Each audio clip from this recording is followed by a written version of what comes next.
Perkenalkan, nama saya Damianus Hunam, mengajar di SMA Negeri Mutis Eban, Kabupaten Timor Tengah Utara, Provinsi Nusa Tenggara Timur, sekaligus mahasiswa PPG dalam jabatan kategori 3 tahun 2023 di Universitas Hamsanwadi, Lombok Timur. Pada hari ini tanggal 4 Maret 2024, saya akan melaksanakan uji kinerja dengan materi sejarah masuk dan berkembangnya agama Islam di Indonesia dengan model pembelajaran Problem Based Learning di SMA Negeri Mutis Eban. Berikut video pembelajarannya. Selamat menyaksikan.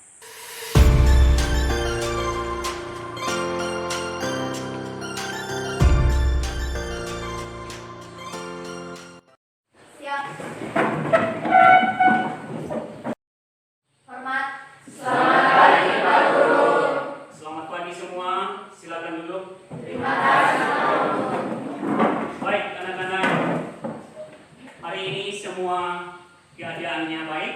Baik. Terima kasih karena keadaannya baik sehingga kita hadir bersama di sekolah ini untuk kembali belajar seperti biasa. Masih semangat? Masih. Semangat pagi. Pagi. Luar biasa, tetap semangat.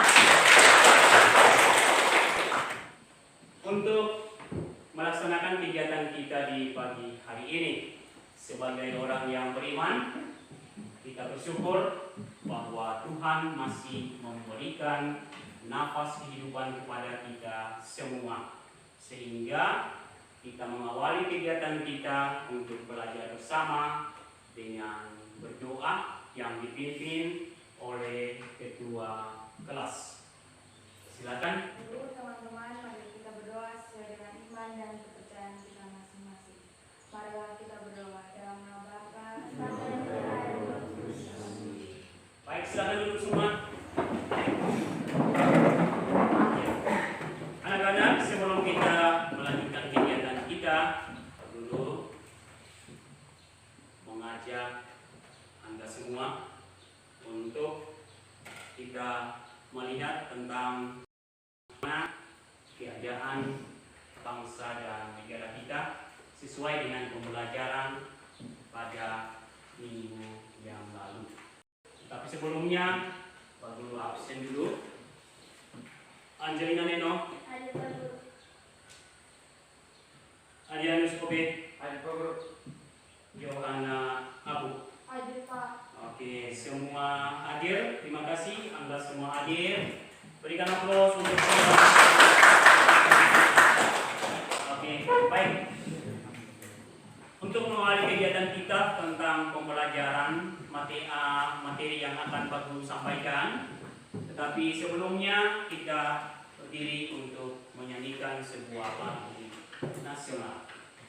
Pada yang bertugas, Pak Guru bisa minta bantuan untuk memimpin kita dalam dari Sabang sampai Merauke, berjajar pulau-pulau.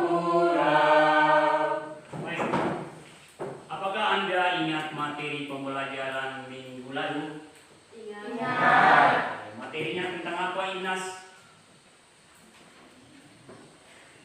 Ada yang tahu? Iya, silakan. Materi kali lalu mengenai masuknya agama Hindu-Buddha ke Indonesia. Oke, silakan berikan aplaus. Baik. Untuk materi kali ini kita mari melihat bahwa apa yang kita pelajari adalah tentang masuknya agama Islam di Indonesia. Baik. Apakah Anda sudah pernah membaca buku sejarah masuknya agama Islam di Indonesia? Sudah. Kemudian, apakah kalian ingin menguasai materi pelajaran hari ini? Ya. Baik, apakah kalian sudah siap untuk kita melaksanakan pembelajarannya? Sudah. Pembelajaran hari ini kita menggunakan metode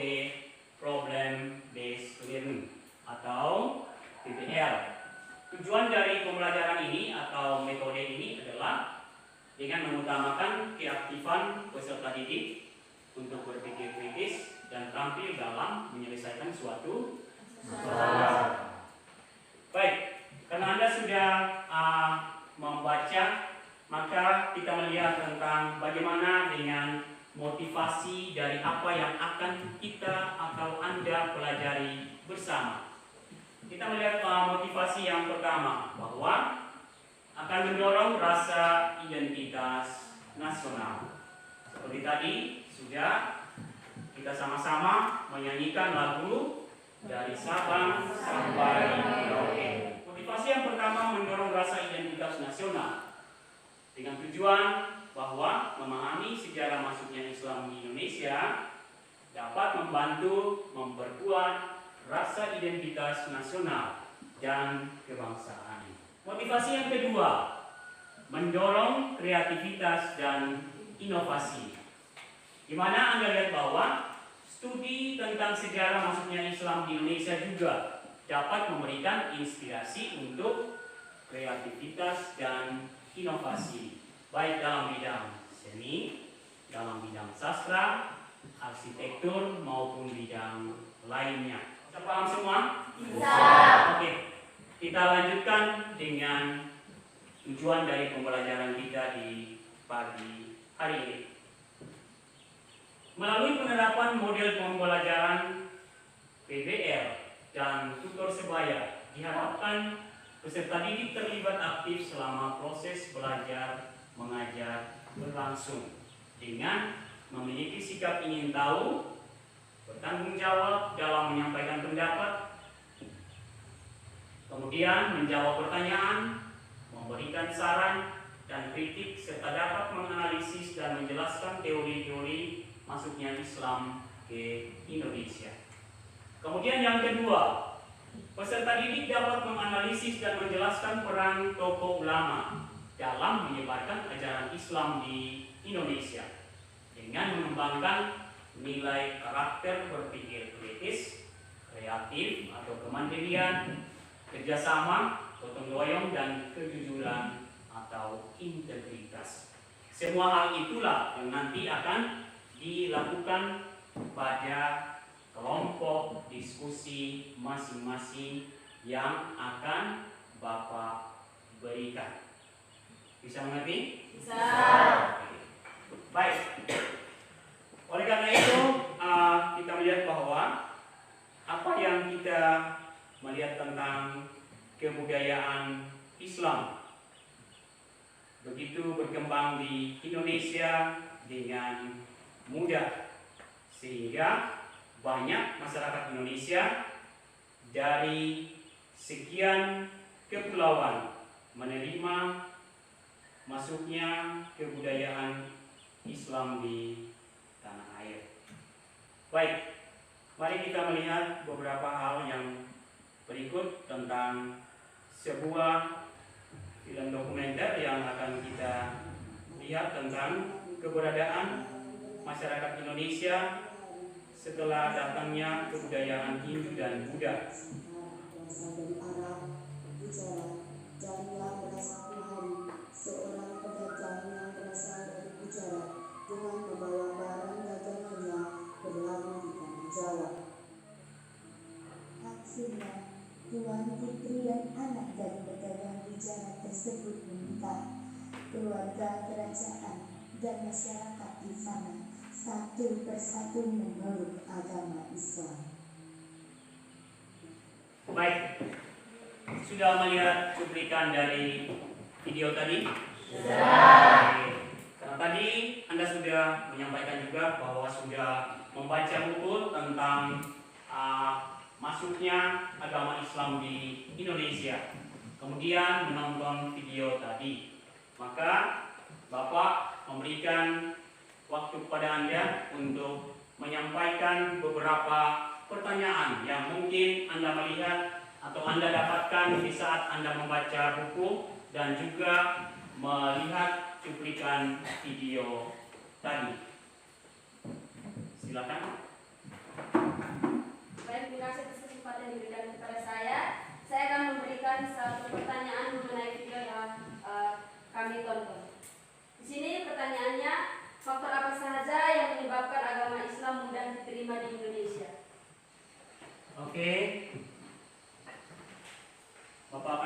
semua pertanyaannya. Yang kedua, Dari saya, bagaimana proses masuk dan berkembangnya Islam di Indonesia? bagaimana proses masuk berkembangnya agama Islam di Indonesia? Masih ada? Masih Pak. Ya, dari sini dulu. Sebentar ya, Inas. Ya, dari saya, bagaimana jalur-jalur penyebaran Islam di Indonesia? Bagaimana jalur penyebaran agama Islam di Indonesia? Silakan, Inas. Ya, baik dari saya Pak. Apa yang menyebabkan agama Islam masuk di Indonesia? Iya, apa yang menyebabkan agama Islam masuk di Indonesia? Baik, anak, pertanyaan Anda semua bagus sekali. Berikan aplaus untuk baik, untuk mengerjakan soal yang tadi Anda sudah sampaikan dengan isi LKPD-nya. Anda menggunakan laptop yang ada, kemudian materi yang Anda bisa dapatkan pada internet untuk Anda menambah pengetahuannya, kemudian menjawab semua soal yang sudah diberikan. Silakan mengatur untuk duduk bersama dan mengerjakan tugas.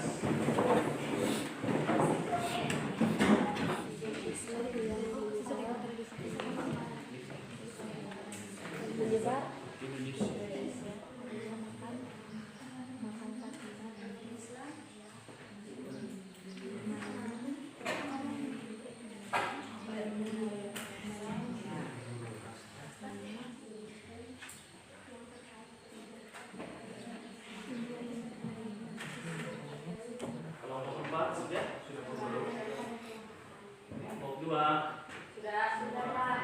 kelompok 3, Sudah Pak. kelompok 1 sudah. Kalau Anda perhatikan gambar itu, gambar apakah itu? Pinguin. Kelompok 4, pinguin. Pinguin lagi buat apa? Berdiri. Kelompok 3, pinguin juga. Kelompok 2, Sama pinguin. pinguin. Kelompok 1, pinguin. Oke, jawaban Anda betul, tetapi pinguin lagi buat apa? Berdiri. Oke. Jawaban Anda, kita lanjut melihat. Ya, ini jawabannya. Menurut Anda? Berarti apa nama yang sebenarnya? Yang betul. Yang betul, pinguin berkepala panda. Apakah ada pinguin seperti itu? Oke, kita lanjut. Berarti Anda belum fokus. Kita lanjut. Soal terakhir. Banyak tentang tarik tambah. Kemudian Tak berkepala. tak. Tak berkepala. Oke, kita lihat Kalau kaki tak berkepala. iya. Gambar itu tentang tarik kesimpulan.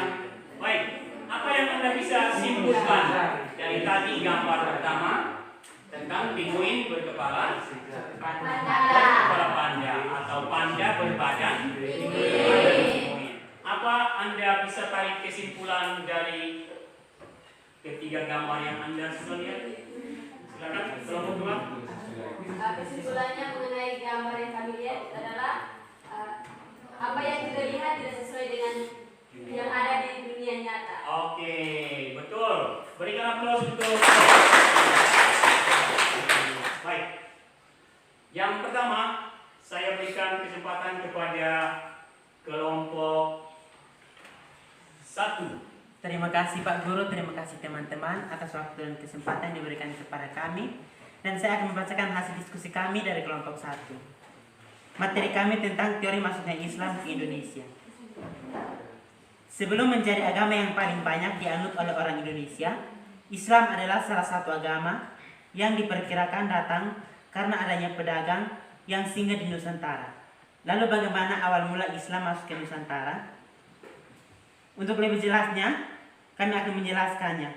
Yang pertama, Umar Amir Hussein berpendapat bahwa Islam masuk ke Nusantara melalui para pedagang yang berasal dari Persia, bukan dari Gujarat. Persia adalah sebuah kerajaan yang saat ini kemungkinan besar berada di negara Iran. Yang kedua, upacara peringatan bernama Tabwik atau Tabut di beberapa wilayah Sumatera atau khususnya Sumatera Barat dan Jambi menunjukkan bahwa Islam dibawa oleh pedagang dari Persia. Sekian hasil presentasi kami. Waktu dan kesempatan kami berikan kepada teman-teman dari kelompok lain untuk menanggapi apa yang telah kami sampaikan. Oke, berikan aplaus untuk kelompok. Bapak berikan kesempatan untuk kelompok 2. Terima kasih Bapak Guru dan teman-teman atas waktu dan kesempatan yang diberikan kepada kami untuk mempresentasikan hasil diskusi kami. Waktu dan kesempatan saya berikan kepada teman-teman saya untuk membacakan hasil diskusi kami. Baik, terima kasih. Di sini kami akan membacakan pertanyaan yang mengenai faktor-faktor apa saja yang menyebabkan agama Islam mudah diterima di Indonesia. Jawaban yang pertama itu adalah syarat masuk Islam sangat mudah dengan mengucapkan kalimat syahadat saja. Yang kedua itu upacara-upacaranya dalam Islam sangat sederhana. Yang berikut dibacakan oleh teman saya. Yang ketiga, agama Islam yang menyebar ke Indonesia disesuaikan dengan tradisi Indonesia. Yang keempat, agama Islam tidak mengenal kasta dan setiap manusia sama. Yang kelima, penyebaran agama Islam dilakukan secara damai. Dan yang keenam, memakai strategi melalui perdagangan dan perkawinan. Dan yang ketujuh, melalui kesenian. Yang kedelapan, pendidikan yang terkait dengan ajaran Islam. Dan yang terakhir, tasawuf adalah suatu ajaran tentang bagaimana menyucikan jiwa, menjernihkan akhlak, suatu membangun dan batin untuk dapat memperoleh kebahagiaan abadi. Jadi kesimpulan dari materi kami yaitu meskipun Islam telah menjadi agama mayoritas di Indonesia, prioritas agama tetap menjadi ciri khas masyarakat Indonesia. Kehadiran agama-agama lainnya seperti Hindu, Buddha, Kristen, dan kepercayaan-kepercayaan lainnya tradisional masih sangat kuat di Indonesia dan berkontribusi pada keberagaman budaya dan keberagaman sosial negara ini. Sekian dari hasil presentasi kami. Baik, berikan aplaus untuk kelompok 2. Kesempatan berikut untuk kelompok 3. Baik, terima kasih atas waktu dan kesempatan yang diberikan kepada kelompok kami. Di sini kami akan mempresentasikan hasil diskusi kami. Waktu dan kesempatan saya berikan kepada teman saya untuk membacakan hasil diskusi kami. Baik, terima kasih atas waktu yang diberikan kepada saya. Di sini kami akan menjawab pertanyaan bagaimana jalur-jalur penyebaran Islam di Indonesia. Jawabannya yang pertama melalui jalur perdagangan. Perdagangan merupakan cara efektif penyebaran Islam pada waktu itu dikarenakan para pedagang langsung berhubungan dengan raja bangsawan dan rakyat untuk memperoleh barang dagang. Yang kedua, jalur perkawinan dilakukan dengan mengikat keluarga yang belum Islam menjadi Islam. Yang ketiga, tasawuf. Hal ini karenakan masyarakat Indonesia menyukai hal-hal yang berbau mistik. Yang berikut melalui kesenian. Melalui seni yang di dalamnya terkandung unsur-unsur Islam, seni pertunjukan wayang Sunan Kalijaga merupakan salah satu figur wali yang sangat menyukai seni.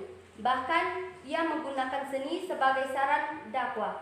Ia memasukkan unsur Islam ke dalam pertunjukan wayang yang dimainkan. Dari sinilah masyarakat kemudian tertarik untuk mempelajari Islam. Yang berikut melalui politik. Proses penyebaran Islam secara politik dilakukan oleh para penguasa pribumi sebagai orang yang memiliki pengaruh besar dalam masyarakat. Apa yang dilakukan penguasa sering dijadikan panutan. Itulah sebabnya tindakan penguasa yang masuk Islam segera diikuti oleh rakyat. Yang berikut, pendidikan. Pengenalan dan penyebaran ajaran serta nilai-nilai Islam melalui pendidikan dilakukan setelah masyarakat Muslim di Nusantara terbentuk. Pendidikan agama Islam itu dilakukan oleh guru-guru agama, khayal, dan ulama.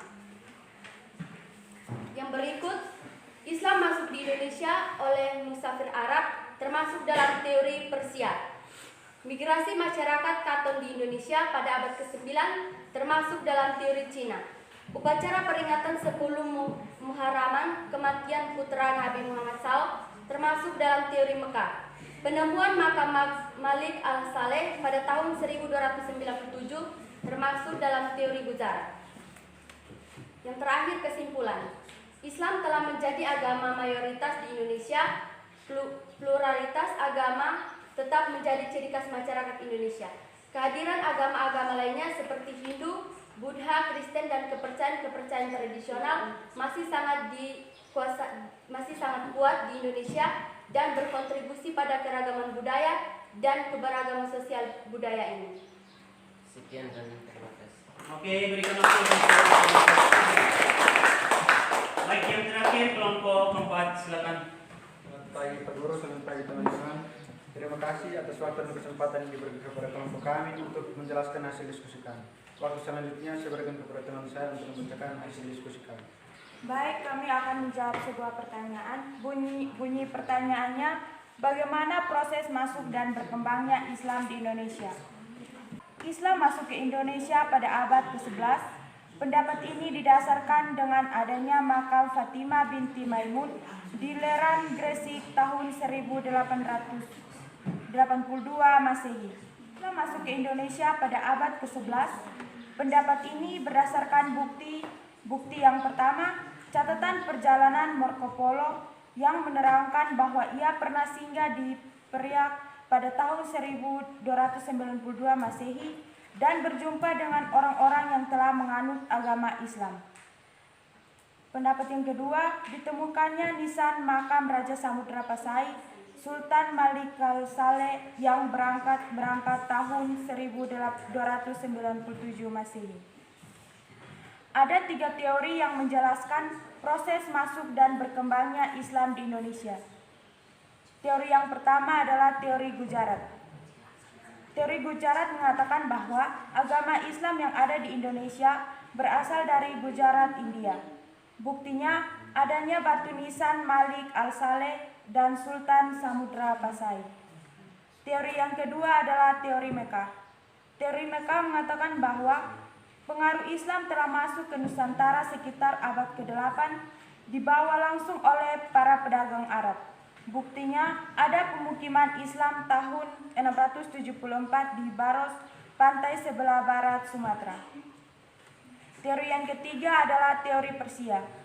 Teori Persia mengatakan bahwa agama Islam dibawa masuk oleh orang-orang Persia sekitar abad ke-13. Bukti yang mendukung teori ini adalah adanya upacara di Bengkulu dan Sumatera Barat yang disebut tabuik. Kesimpulan dari materi ini adalah perkembangan Islam di Indonesia tidak terlepas dari peran-peran tokoh penting seperti ulama, kiai, dan pemimpin agama lainnya yang memainkan peran kunci dalam penyebaran dan pembentukan Islam di Indonesia. Sekian hasil diskusi kami, terima kasih. Oke, berikan applause. Oke, baik anak-anak, untuk sesi yang kedua Bapak mengharapkan untuk setiap kelompok saling bertanya, kemudian menjawab dan memberikan saran. Silakan. Sini kami hanya akan memberikan sebuah saran mengenai masuknya Islam ke Indonesia. Jadi kita sebagai negara Indonesia, kita sudah mempunyai agama sendiri, kita tidak boleh terpengaruh agama yang dibawa oleh agama lain, maka kita harus percaya pada kepercayaan yang ada sejak turun-temurun oleh nenek moyang kita sendiri. Sekian dan terima kasih. Oke, berikan applause. Masih ada? Pas? Berikan applause untuk baik. Yang selanjutnya kita melihat bahwa apa yang Anda sudah diskusikan bersama kemudian dipelajari dengan kesimpulan yang Anda sudah berikan pada hasil diskusinya. Bapak harapkan supaya apa yang Anda pelajari bisa menjadi pedoman bagi diri kita semua untuk berusaha demi masa depan Anda masing-masing. Bisa paham semua? Bisa. Oke, baik. Kegiatan berikutnya adalah masing-masing kelompok bisa memberikan refleksi. Ya, silakan kelompok 3. Baik, di sini saya akan menjelaskan refleksi dari pelajaran yang kami dapatkan pada hari ini, yaitu menghargai keragaman budaya dan agama, sejarah masuknya Islam di Indonesia, dan menunjukkan bahwa Indonesia adalah negeri yang kaya akan keragaman budaya agama. Pembelajaran ini kita untuk menghargai perbedaan-perbedaan tersebut dan menjunjung tinggi nilai-nilai pluralisme, toleransi, dan saling menghormati. Sekian. Oke, berikan aplaus. Baik, dari kelompok yang lain silakan. Ya, kelompok 2. Baik, refleksi dari kami untuk hari ini mendorong dialog antar agama, yaitu pembelajaran ini dapat mendorong terbukanya dialog antar agama dan kerjasama antar umat beragama dalam membangun masyarakat yang harmonis dan beradab. Hal ini penting untuk mengatasi konflik dan memperkuat kerukunan antar umat beragama di Indonesia. Sekian dan terima kasih. Oke, berikan aplaus untuk kelompok 2. Refleksi dari kelompok yang berikut, kelompok. Ya, kelompok 4 silakan. Baik, refleksi yang kami ambil dari materi hari ini adalah mendorong kreativitas dan inovasi. Studi tentang sejarah masuknya Islam di Indonesia juga dapat memberikan inspirasi untuk kreativitas dan inovasi, baik dalam seni sastra, arsitektur, maupun bidang lainnya. Keterlibatan agama dalam kehidupan sehari-hari masyarakat telah memberikan banyak kontribusi unik terhadap perkembangan budaya. Sekian dan terima kasih. Baik, anak-anak, Anda sudah memberikan beberapa refleksi dari kegiatan kita di hari ini. Bapak memberikan kesimpulan yang kita melihat, kesimpulan dari pembelajaran mengenai masuknya Islam di Indonesia merupakan sebuah hal yang sangat penting untuk dipelajari, karena memahami proses sejarah ini memungkinkan kita untuk memahami perkembangan budaya, agama, dan masyarakat Indonesia secara lebih mendalam. Kemudian diutamakan tentang toleransi beragama. Bisa paham semua? Bisa. Oke. Baik. Untuk selanjutnya, maka Bapak akan memberikan beberapa soal yang nanti Anda akan kerjakan pada link yang Bapak berikan pada WA group. Silakan dilihat, kemudian dikerjakan dengan lebih cepat. Ada yang dapat nilai 95? Ada. Iya, silakan angkat tangan. Berapa orang? Oke, 3 orang. Oke, silakan berikan aplaus untuk baik, anak-anak. Materi kita untuk selanjutnya akan kita pelajari di minggu depan tentang kerajaan Islam di Indonesia. Materi itu akan Anda pelajari, kemudian kita akan bahas bersama di minggu depan. Bisa paham semua? Bisa. Kita mengakhiri kegiatan kita dengan doa bersama. Pada ketua kelas, saya berikan kesempatan untuk kita berdoa bersama.